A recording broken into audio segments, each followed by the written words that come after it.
got the glutes, I got the calves, I got the abs. I got the glutes, I got the calves, I got the abs. It's time to get lit, it's time to get fit. Let's meal prep and get it in, get it in.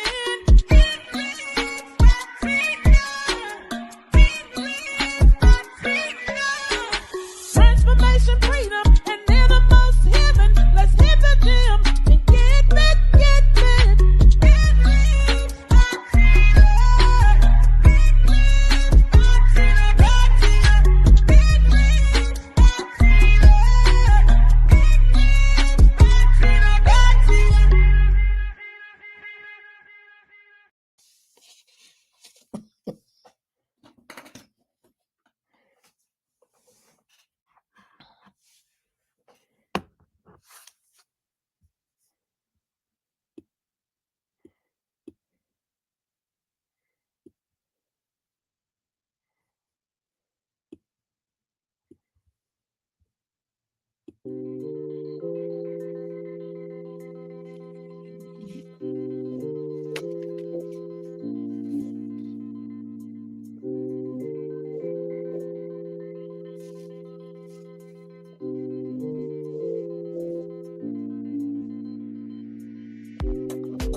Good morning, good morning, good morning. Woo! I ain't even gonna tell you. Y'all already know. Good morning, your girl. Let me see. Y'all done slid on in here. Thank you, Rem Penny and Texas. Baby, we hear the music.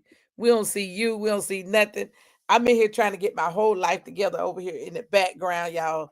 And I hit good morning, Mother McKnight, Damien, Mother Deborah. So glad y'all y'all are still here. So where is this girl?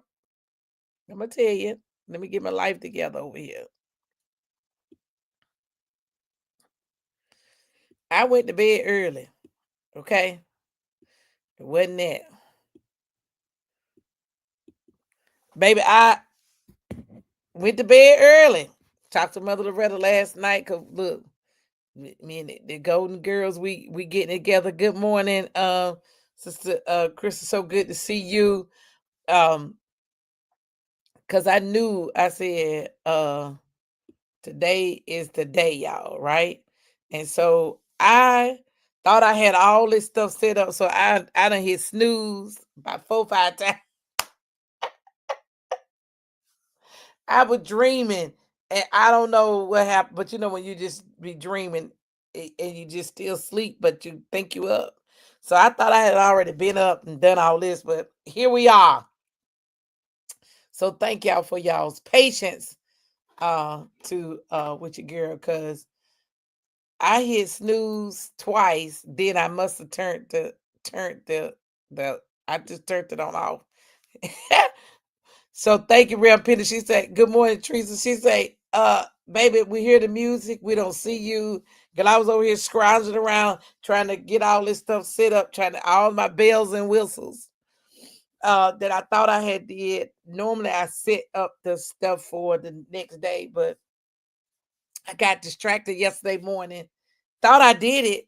And so when I got in here looking, I said, oh God, oh, I can't even, oh, I gotta do this, I gotta do that. So needless to say, here I am, as they say, thanks the Lord, thanks the Lord, thanks the Lord. And so good morning. Um, I said, where that girl at? Mother man, I said, where that girl? Oh, that I hit snooze.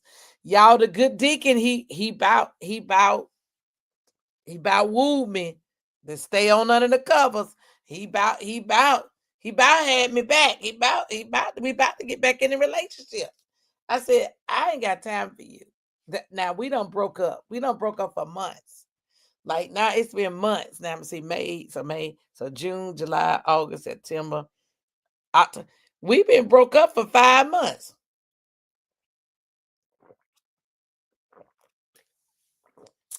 And every now and then he try to sneak in, put that little black suede, and then try to get me all entangled again. But I'm not fooling with good deacon. I'm not. I ain't gonna do it. I ain't gonna do it. So today is little things, big rewards. The power of everyday faithfulness. We still rooted in Christ. We still making good choices. Still trusting God to help us in our decision making, in our faithfulness, and what we're doing. And we are still rooted in Christ. We're still bearing good fruit even in the midst of things that may be going on. And I know what happened last night. You know how your emotions sometimes get the best of you.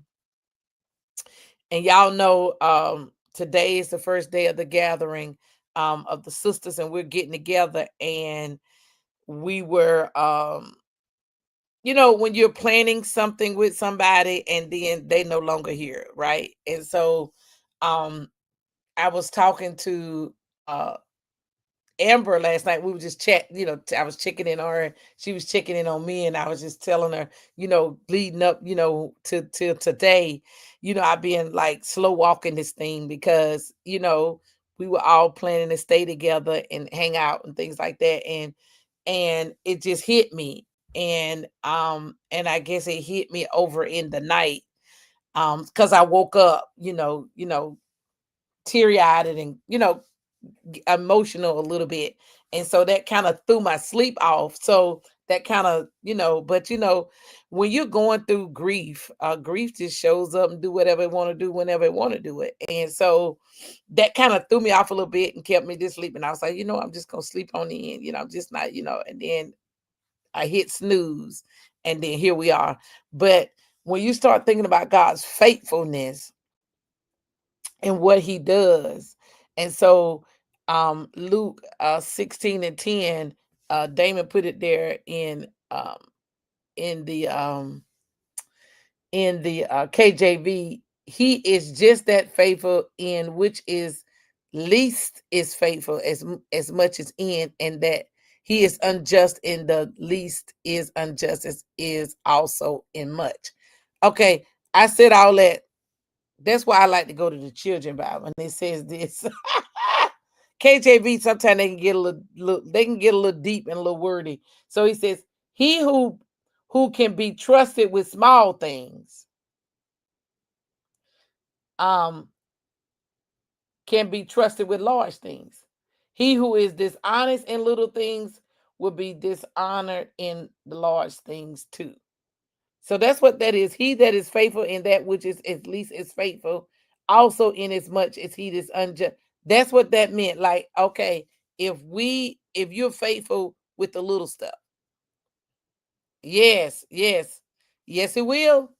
And so I'm like, okay, God, when I looked at this yesterday, because I normally look at this stuff fresh and get up and look at it a little bit fresh um um before I start talking to y'all. But here we are. And so when I was thinking about this yesterday, it's like, in the little things that God give us, if we're faithful in that. And so when you start thinking about the small things that God give you, like it may be to hold aside, it may be to smile. And it's those little things that if we be obedient in the little stuff,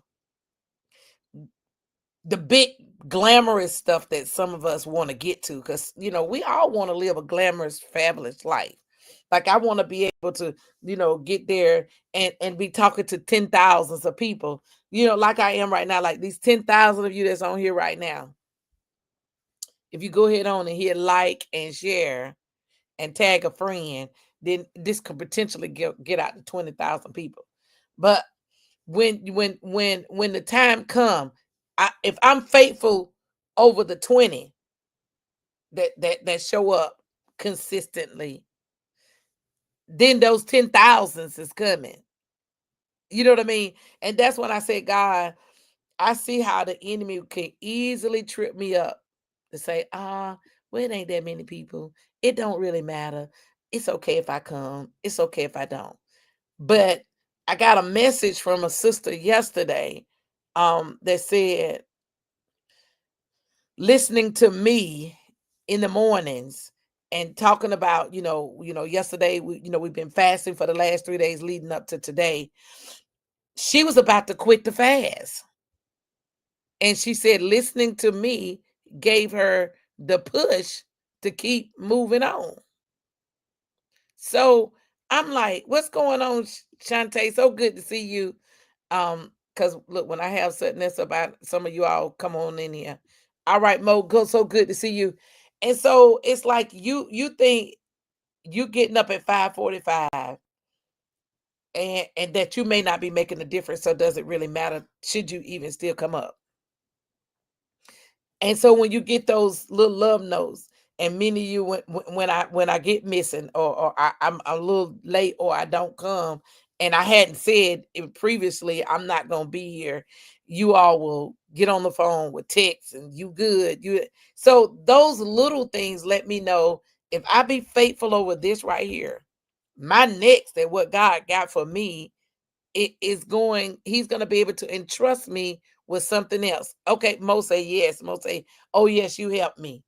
And so those types of things, when people are doing something and you're trusting God, you got this blind faith that, okay, if I trust him with this, then he can trust me with more. So then the Gen Z says it like this: someone who is loyal in small things will also be loyal in big things. Someone who is unfair in small things will also be unfair in big things. And that's the way the Lord looks. Like if you're looking for the big multitudes and things and you're wondering why you haven't gotten to the masses, well, maybe you haven't done this small thing that God will actually like be kind to your neighbor or love one another or do the things that he's asking us to do, the little small stuff that we don't think, speaking to people, being the bigger person. Don't, good morning, Craft. Don't start like, oh, I ain't studying her. She ain't speak to me. I ain't speaking to her. I ain't speaking to them. It's this little stuff that we get tripped up on. Maybe God has not been willing to give us the big multitudes of things because we haven't been faithful over the little stuff that He gives us. If you are the president of the Biz of Bees and all you're supposed to do is have the meetings and instruct the people, but you all caught up because you're not over here doing this other thing because you think that is not as important as what you're doing. And am I the only one that gets tripped up on sometimes when the Lord have you do something else and it's not your favorite thing, but you want to do this, like you want to be over here, like you don't want to be over here with the busy bees. You want to be over here on the 18 because the 18 seem like they're getting all the recognition. 18 gets is close to the pastor. I mean, let's just be real. Am I the only one that sometimes get tripped up because you get caught up in whatever your assignment is, and then you forget you forget about the bigger picture because it's not what you want to do? I'm just asking, am I the only one? Is it somebody else that's going? Will there be one this morning that sometimes want their assignment to be big? Sometimes maybe you can't handle what you think you can. And maybe because you're not even doing the little thing, that just one thing that He asking you to do. And so when you start thinking about when we showing up with God and it's the little things that get those big rewards, it's the little stuff, it's the minute thing. Good morning, Keisha. So good to see you. We have to start thinking about, what if this is my assignment? Like I can't remember where it's at, but when they talked about the 5 talents, one got one got two, and one got five. And the one that got the one got tripped up. He got tripped up because he looked at the one that had the two and the five, and so he felt a type of way. Are you the one that stuck with your one talent? And since you got one talent and you didn't get what Sister So and so got, you mad? And so now you're gonna bury your one talent that you got?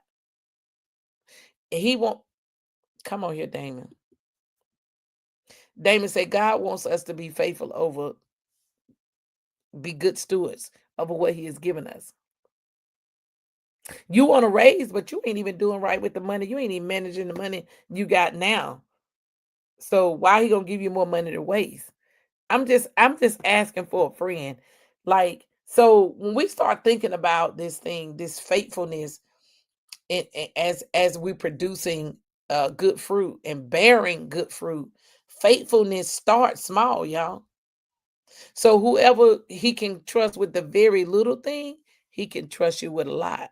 But if He can't trust you with the little stuff, why He gonna give you the big things for you to fumble? For you to be like the one with the talent. Well, I was a little afraid and I didn't know because I didn't do these things. And then we come up with all the excuses of why. Then we get a whole attitude.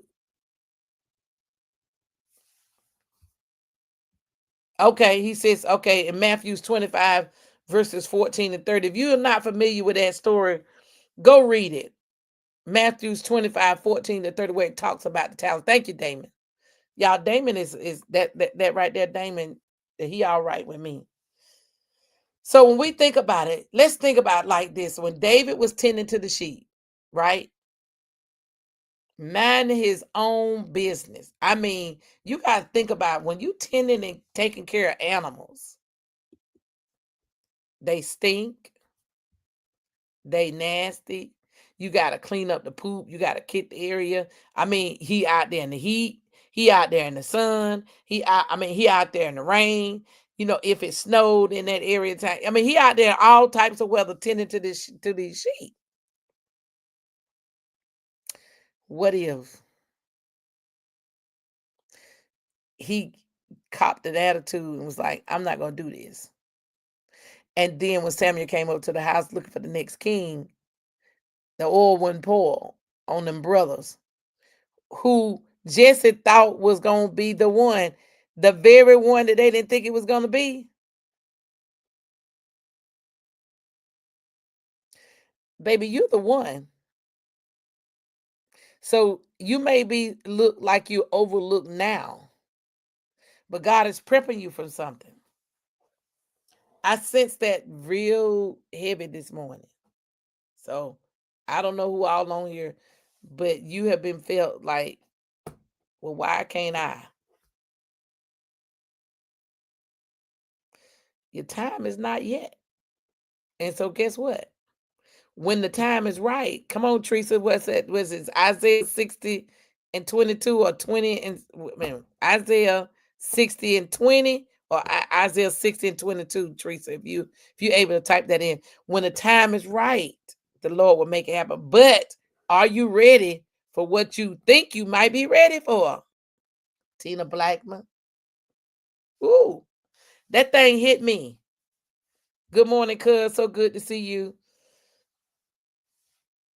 And I'm telling you, Isaiah, here it is. Isaiah 60 and 23. When the time is right. So what you got to do is work on doing your part. Work on your faithfulness over the one thing that he may have given you. Oh, 22. Um, the one thing he may have given you, and you're gonna be the president of the bees and busy bees, baby, go ahead on. Cause I hear the busy bees is coming up, y'all. They coming all the way up. So guess what? When it's time is right, then when it's time for you to do what you're supposed to do, you can fall right in line because you have been faithful. And so David was faithful. He worked on there. That was his quiet season. He was being consistent. He was being prepared to be the king. He didn't even know it. He was being prepared. God was prepping him right there with them dirty, nasty animals, that little thing, the thing that's getting on your nerves, the stankiness, the all of it, whatever it's doing to you, but it's working something in you. Like the one assignment, and do it without complaining. I don't mean to mail it this morning, but it this thing hit me. If it didn't hit nobody else, it hit me. Because I am a worker. Now I will work. But if it's something I don't want to do and something I don't think I should be doing, or I just feel like I can catch an attitude like nobody. Yes, top flight. Yes, elder. And then the Lord checks me and say, I know you ain't catching no attitude. As good as I've been to you, and I done kept you from this, and this. I done saved your life. You could have died here. This could have happened. You could have been strung out on drugs. You could all these things that he protected me from. And I'm over here want to act a fool. Cause well, maybe that might not be the area I want. He said, but that may not be the area you want, but that's what I've designed for you. And I'm testing you now to see if you're gonna be faithful over it. I think it's somewhere said when you're faithful over a few things, he'll make you rule over many. Come on, my cousin say same here. I'm telling you, we can get caught up in things that God ain't even intended for us to get caught up in, but because it's not what we want. Okay, she said, well, Mother Deborah, well, thank you. Because he sent me this way, because this wasn't even the way I was going, but he, even though I can't see all 10,000 of y'all, I can feel y'all. I really can. And sometimes it just, I just don't know. But he pulls the stuff out of me and say, okay, go here, go there. And I just have to follow his lead. And so when we start thinking about uh, these big rewards, the power over everyday faithfulness, like don't be faithful when you think somebody watching. Y'all know that coworker. They ain't doing their job until they think the boss watching. Or the people at church, they ain't gonna do nothing until they think the pastor is watching, or the pastor's assistant, or somebody that can get the word to the pastor. Like, look at me, I'm doing a great job. Really? We have to do a good job when we don't think nobody's watching, because guess what? God's eyes is in every place. He beholding the good and the evil. So he see all your foolishness, whether you think he do or not.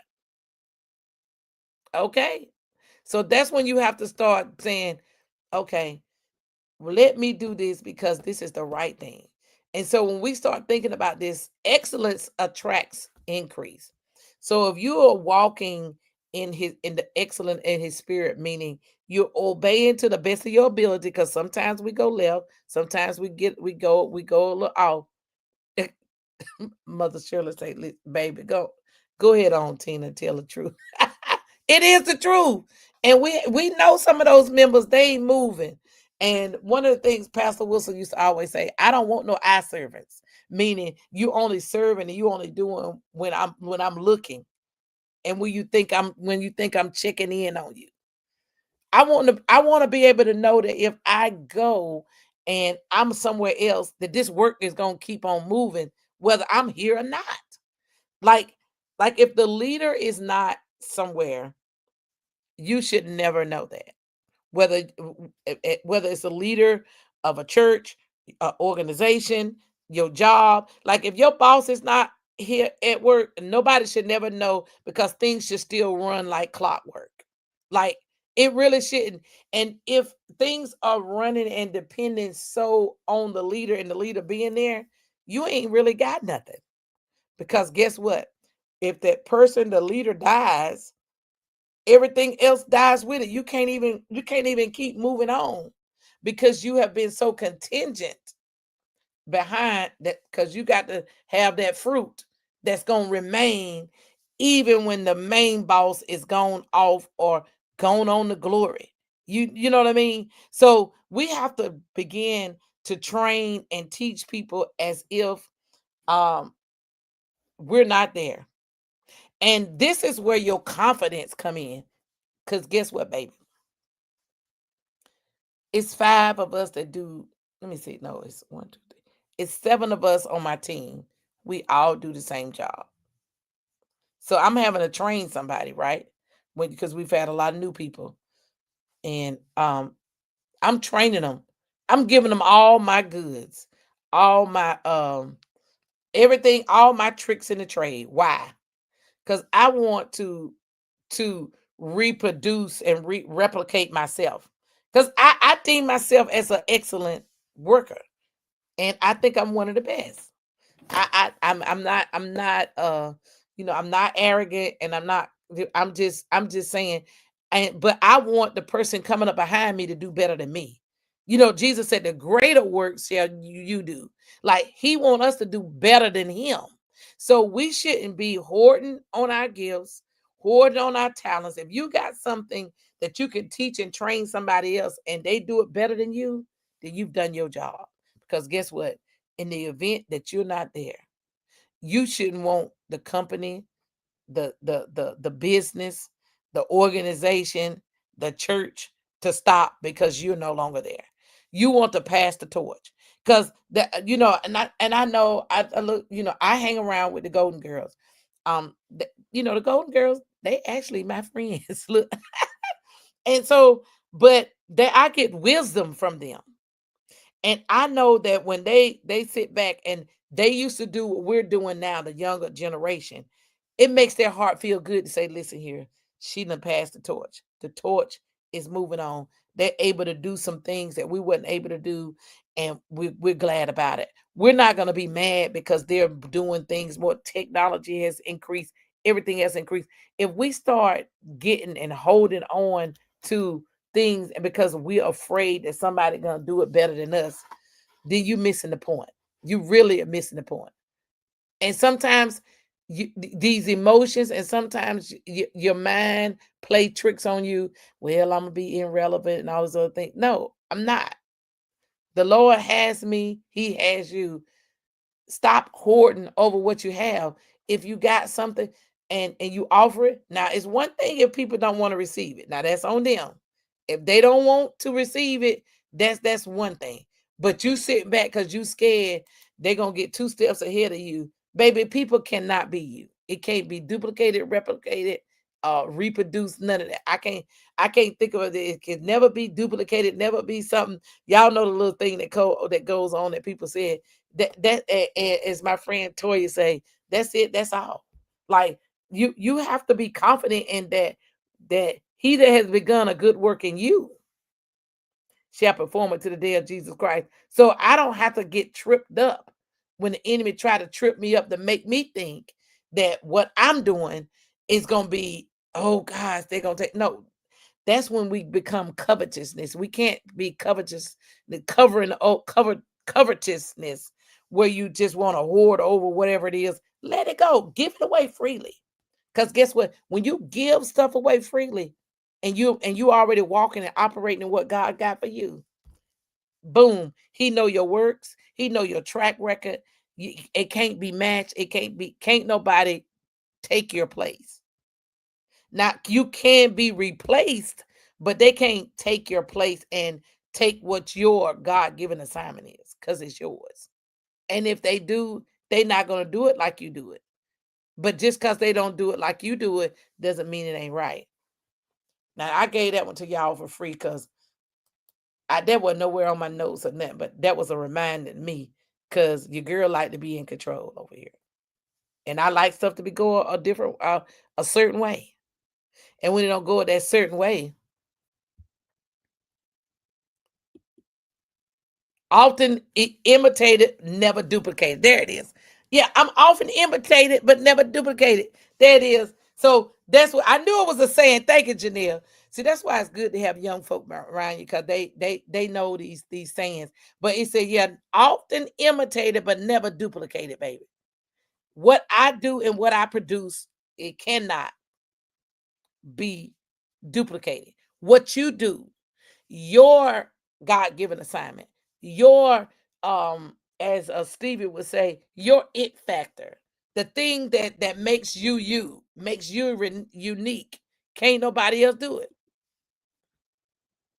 She said, only you prove to the Father who sits up high. And come on here, cuz. Woo! That does my heart good. I'm trying to tell you. So he telling you right here, unique. We all, like, none of us have the same fingerprints. We all got 10 fingers, unless something didn't happen. But and you would, but the design was you to have 10 fingers, right? To make two hands. You got 5 on one and 5 on the other. All our hands do something different. Our fingerprints are different. Okay? So we got the same hand, same 10 fingers, but our fingerprints is different. Each hand is different. I can put this, not one fingerprint is going to match the other one, but they still work together, right? They still doing some things. So we have to think about that. We are a part of this body and the body of Christ, because we are all believers here. Every now and then I get some people that come on from other places, but they still tune on in. But we talking Jesus over here. And so when you start thinking about we are all members of one body. Thank you, Damon. Damon say, you're talking mighty good.